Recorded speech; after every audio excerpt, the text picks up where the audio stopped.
चलिए व्हाट्सएप के ज़रिए लेते हैं हमारे दर्शक मोहम्मद का राजस्थान से। गौरांग, खरीदारी इनकी 265 के भाव पर इरेडा में है।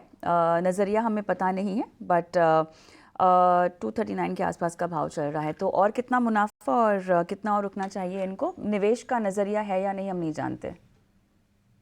कविता, जब आईपीओ आया था मेरे ख्याल से इसके आईपीओ के स्तर करीबन 30 या 35 के आसपास थे, और आईपीओ नोट द्वारा तभी हम जब आईपीओ आने वाला तब हम हमारे ही चैनल 18 हाउस स्वदेश पर थे, और मेरे ख्याल से इसी प्रोग्राम में कॉलर शो में थे, और हमसे पूछा गया था प्रश्न कि क्या आपको आईपीओ में निवेश करना चाहिए इरडा के।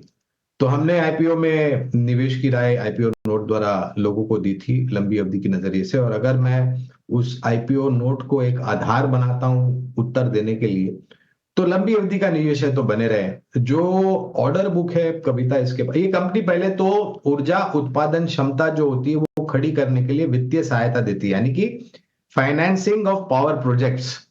जो मात्रा में आने वाले भविष्य में नए ऊर्जा उत्पादन की सुविधाएं खड़ी होगी, और जो इस प्रकार से मैनेजमेंट ने अपने कारोबार को लेकर के वक्तव्य सामने रखा है, तो वो काफी सक्षम और मजबूत है। अगर लंबी अवधि का नजरिया है तो आईपीओ नोट को आधार बना करके मैं एक राय दूंगा कि आप बने रहे।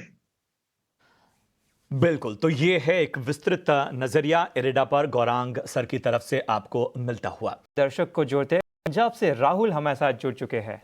राहुल नमस्कार, बताइए क्या है आपका सवाल। नमस्कार सर, मेरे पास दो स्टॉक हैं। एक तो यूएनओ मिंडा 300 शेयर है मेरे पास 970 के लेवल पे। जी बिल्कुल। एक सर मेरे पास अनंत राज लिमिटेड 296 में मेरे पास 800 शेयर हैं। और दूसरा स्टॉक कौन सा बताया आपने? Sir UNO Minda. हाँ, यूएनओ मिंडा। और दूसरा कौन सा है स्टॉक? दूसरा है सर अनंत राज लिमिटेड। अनंत राज लिमिटेड, ठीक है जी जी, 800 शेयर हैं 296 के भाव से।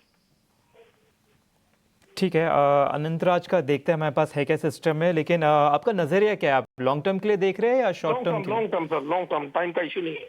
बिल्कुल, तो लॉन्ग टर्म के लिए तो सबसे पहले गौरंग जी आपके पास आना चाहूँगा। सबसे पहले तो यहाँ पे यूएनओ मिंडा पे बताइए, इनकी जो खरीदारी है उसके आसपास ही स्टॉक अभी ट्रेड होता हुआ नजर आ रहा है, लेकिन ऊपर से काफ़ी नीचे गिर चुका है, तो यहाँ थोड़ा ओवरसोल्ड होता हुआ शायद थोड़ा दिख सकता है।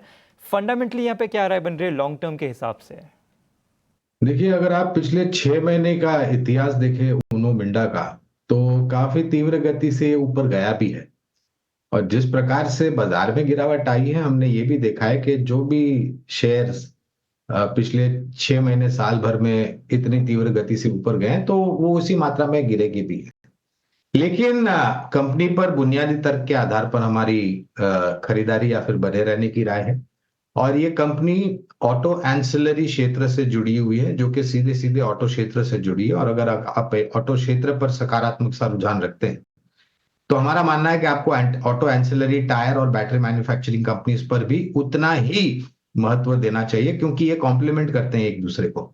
जहां तक यूएनओ मिंडा का सवाल है, तो स्थानीय मार्केट में तो काफी बड़े बड़े नाम इनके ग्राहक है, लेकिन विदेशी मार्केट में भी जो इनका कारोबार है, वहां पर भी काफी बड़े बड़े अंतरराष्ट्रीय के वाहन उत्पादन करने वाली कंपनियां इनके ग्राहक है। लंबी अवधि का नजरिया तो बने रहे।